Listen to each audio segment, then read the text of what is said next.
Mengejutkan, pengakuan Ruben Onsu bahwa dirinya tengah mengumpulkan bukti-bukti pasca dirinya ditetapkan sebagai tersangka dalam kasus dugaan penipuan dan penggelapan.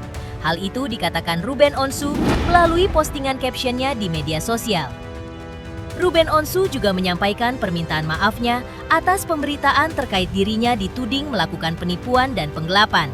Namun dalam mencari bukti-bukti, Ruben mengaku tidak mudah karena adanya beberapa kendala yang ia hadapi.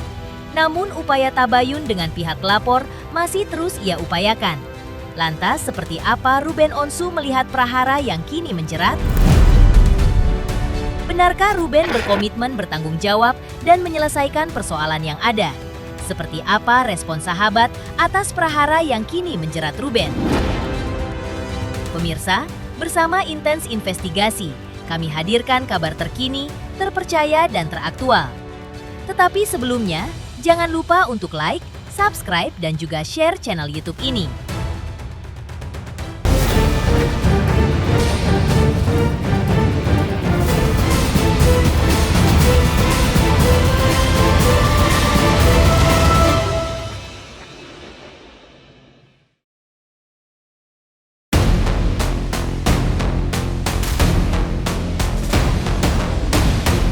Pasca Ruben Onsu ditetapkan sebagai tersangka dalam kasus dugaan penipuan dan penggelapan uang, hingga dirinya akan diperiksa penyidik Polres Metro Jakarta Selatan dalam waktu dekat ini.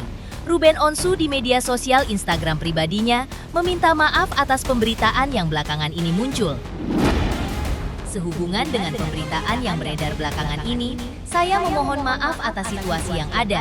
Selama proses ini berjalan, saya juga sudah berupaya melakukan tabayun melalui teman kami, namun memang belum menemukan titik temu. Di sisi lain, saya terus mengumpulkan bukti-bukti yang berkaitan dengan apa yang saya sampaikan dalam pemeriksaan dengan tujuan menunjukkan kesesuaian data dan keterangan yang ada.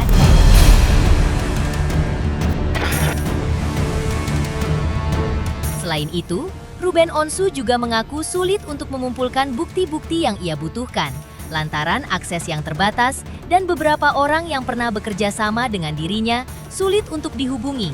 Demikian juga untuk dimintai pertanggungjawaban mereka. Namun, karena beberapa orang yang sebelumnya bekerja bersama saya sudah tidak bekerja lagi dan sulit dihubungi untuk dimintai pertanggungjawaban. Saya berusaha mencari dan mengumpulkan bukti-bukti tersebut satu persatu dengan akses yang sangat terbatas, agar dapat melengkapi dan melampirkan keterangan saya. Ini bukan bermaksud untuk membenarkan diri. Selama proses ini berjalan, saya juga sedang menyelesaikan permasalahan lain dengan kembali mencari data dan bukti-bukti untuk meluruskan pemberitaan yang menurut saya sudah jauh dari dengan apa yang sebenarnya terjadi. Proses tersebut tentu telah menyita cukup banyak waktu dan melibatkan banyak pihak. Apa yang terjadi menjadi pembelajaran bagi saya. Saya tetap bertanggung jawab dan berkomitmen untuk menyelesaikannya. Pihak Ruben Onsu sebelumnya melalui Minola Sebayang menjelaskan kronologi kasus dugaan penipuan dan penggelapan yang menjerat Ruben Onsu. Kalau kita bicara masalah waktu dan periode itu, Juni 2024 Ruben baru berpisah, baru bercerai, dan kemudian 24 hingga 2025 ketika Ruben itu pinjam uang itu banyak peristiwa-peristiwa yang dialami oleh Ruben ya terkait dengan masalah keuangan yang cukup besar gitu ya. Pertama tentu adalah biaya-biaya untuk rumah ya, Ruben bilang seperti itu. Kemudian biaya nafkah yang kita tahu ya tidak kecil yang harus disiapkan oleh Ruben, belum lagi cicilan yang perlu diselesaikan, termasuk gaji karyawan gitu ya, karena ada satu peristiwa juga yang membuat perusahaan Ruben tidak berjalan dengan baik karena ada kecurangan yang dilakukan oleh orang yang dia percaya, dan itu membuat Ruben banyak mengalami kerugian. Ya, banyak mengalami kerugian. Ruben dikhianati oleh orang yang dia percaya gitu ya. Jadi ada pembobolan kartu kredit Ruben yang dipercayakan kepadanya. Kemudian ada pencurian aset-aset dan data yang kalau menurut perhitungan Ruben, kerugian itu hampir mencapai 100 miliar gitu ya. Karena banyak yang hilang aset-aset perusahaan Ruben yang dilakukan oleh orang kepercayaannya ini. Nah, dan proses hukum sudah berjalan ya terhadap orang yang melakukan kecurangan ini, tapi proses hukum itu kan tidak mengembalikan kerugiannya Ruben gitu ya. Dia ditahan, diproses, tapi kan tidak mengembalikan kerugian yang dialami oleh Ruben.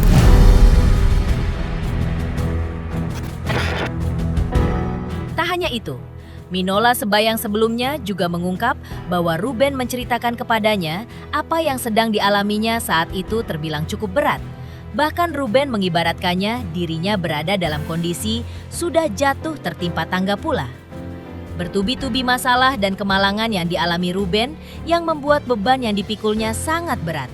Sudah pasti kalau kita mengalami hal yang seperti dialami Ruben ini kan pasti ini suatu situasi yang sangat berat ya. Bagi Ruben sendiri sangat berat.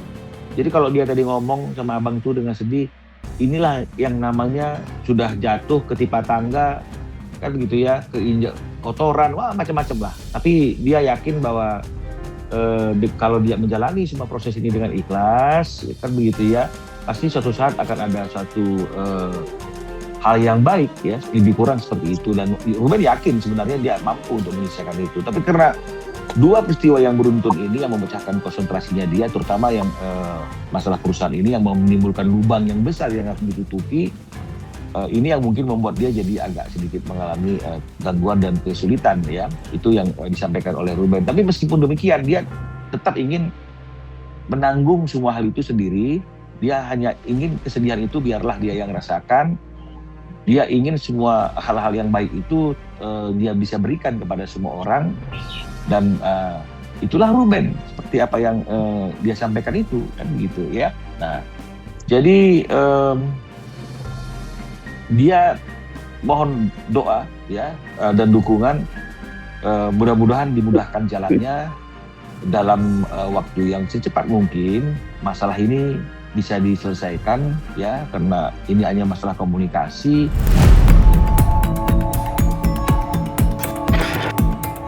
Di sisi lain, sahabat karib Ruben Onsu, yaitu Aditya Gumai, beri tanggapan usai terungkap kabar Ruben ditetapkan sebagai tersangka dalam kasus dugaan penipuan dan penggelapan. Lantas, seperti apa respon Aditya Gumai selaku sahabat Ruben Onsu atas status tersangka yang menjerat Ruben? Pemirsa Intens Investigasi, jangan lupa saksikan terus Intens Investigasi.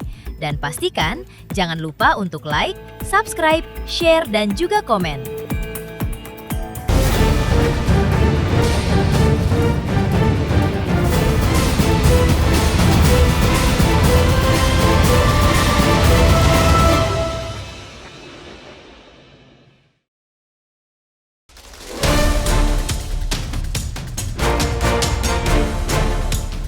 Sahabat karib Ruben Onsu, yaitu Aditya Gumai, sebelumnya telah menanggapi kasus yang kini menyeret Ruben Onsu sebagai tersangka.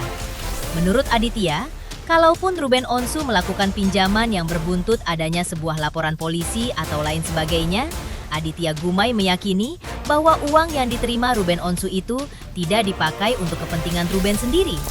Kalau saya sih melihatnya begini ya, seperti saya juga pernah sampaikan, kalaupun ada pinjaman Ruben dengan berbagai pihak yang tadi seperti disampaikan berbuntut adanya satu entah itu laporan dan lain sebagainya, saya sangat yakin uang yang digunakan Ruben bukan untuk dirinya sendiri. Dia cukup kos 10 juta sebulan itu untuk menutupi seluruh kebutuhan keluarganya. Kebayang sih bagaimana kita ngasih uang 225 juta sebulan belum untuk dirinya sendiri, untuk keluarga, cicilan rumah dan lain sebagainya, karyawan. Jadi kalau dia akhirnya meminjam ke sana kemari, lagi-lagi itu bukan untuk dirinya sendiri. Benar-benar dia jadi martir, mengorbankan dirinya untuk banyak orang. Ya, jadi sekarang sampai pada titik kalaupun akhirnya ada Ruben dijadikan tersangka dan sebagainya, ini babak baru dan kita juga nggak tahu bagaimana Ruben mengatasinya ya. Tapi yang pasti untuk urusannya dengan hak pengasuhan anak, Ruben sudah sampai titik pada saat ini adalah dia pasrah. Oh iya, ini ujian tapi sekaligus juga cara Allah untuk menaikkan derajatnya Ruben. Peristiwa ini membuat masyarakat Indonesia ya, kita lihat ya bagaimana begitu banyak dukungan terhadap Ruben.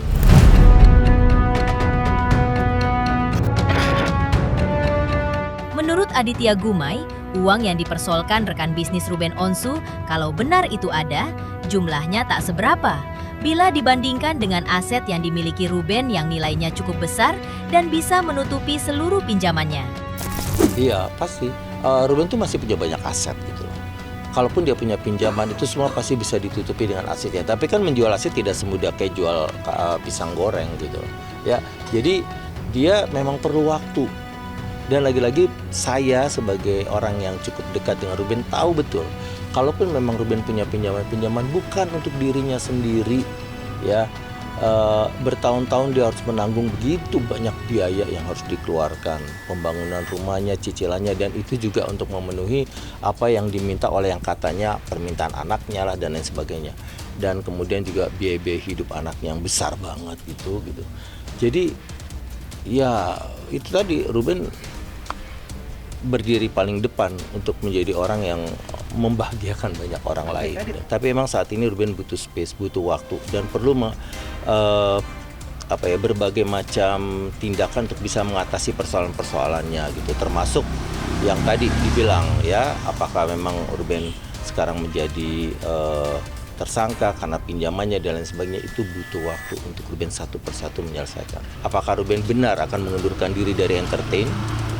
Lalu kemudian dia ingin benar-benar memberi ruang bagi dirinya sendiri ya, seperti yang dia impikan, dia ingin tinggal di Madinah dan lain sebagainya, belajar agama lebih dalam sampai dia betul-betul mendapatkan kesehatan mentalnya gitu. Dan kemudian dia mungkin balik lagi ke dunia entertain, kita nggak tahu. Ya Ruben orang yang menurut saya luar biasa sih, luar biasa banget.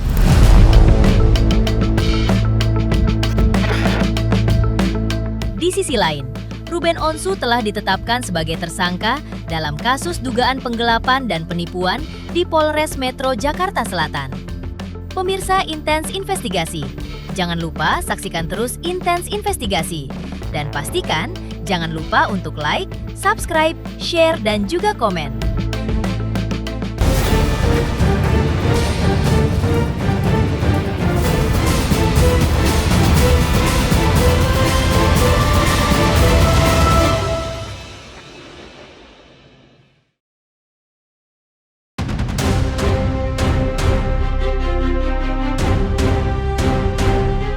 Ketika Ruben Onsu masih berkutat dengan prahara hak asuh anak dengan mantan istrinya Sarwenda, Tan di Pengadilan Negeri Jakarta Selatan, ia juga diduga terjerat prahara hukum pidana. Sebelumnya, pihak kepolisian Polres Metro Jakarta Selatan melalui kasih humasnya yaitu AKP Joko Adi Wibowo mengungkap bahwa artis diduga Ruben Samuel Onsu telah ditetapkan sebagai tersangka terkait dugaan tindak pidana penipuan dan penggelapan.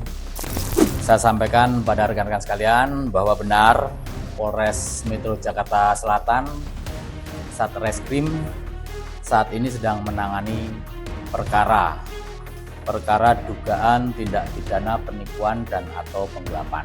Berdasarkan laporan polisi nomor 310 8 Romawi 2025 SPKT Polres Jakarta Selatan tanggalnya 22 Agustus 2025.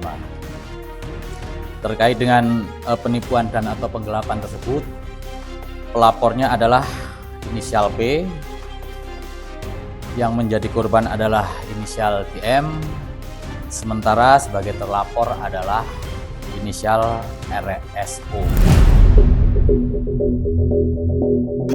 Satreskrim telah melaksanakan serangkaian penyelidikan terhadap perkara dimaksud dan tertanggal 25 April 2026 terhadap perkara dimaksud telah dialih dari proses penyelidikan ke penyidikan.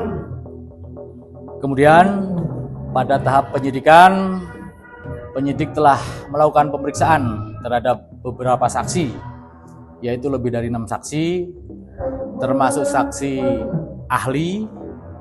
Kemudian pada beberapa hari lalu telah dilakukan gelar perkara, yang dari gelar perkara peserta gelar sepakat terhadap terlapor saudara RSO statusnya dialihkan sebagai tersangka. Jual beli produk. Ya. Ya, dan ini bagian dari materi penyidikan ya rekan-rekan ya. Nanti pada akhirnya akan kita sampaikan.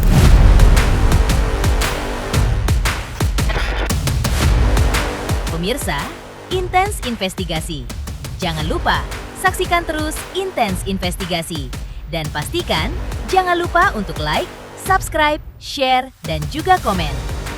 Tim redaksi Intens Investigasi juga mengucapkan banyak terima kasih kepada semua subscribers. Hingga channel Intens Investigasi kini menuju 4 juta subscribers.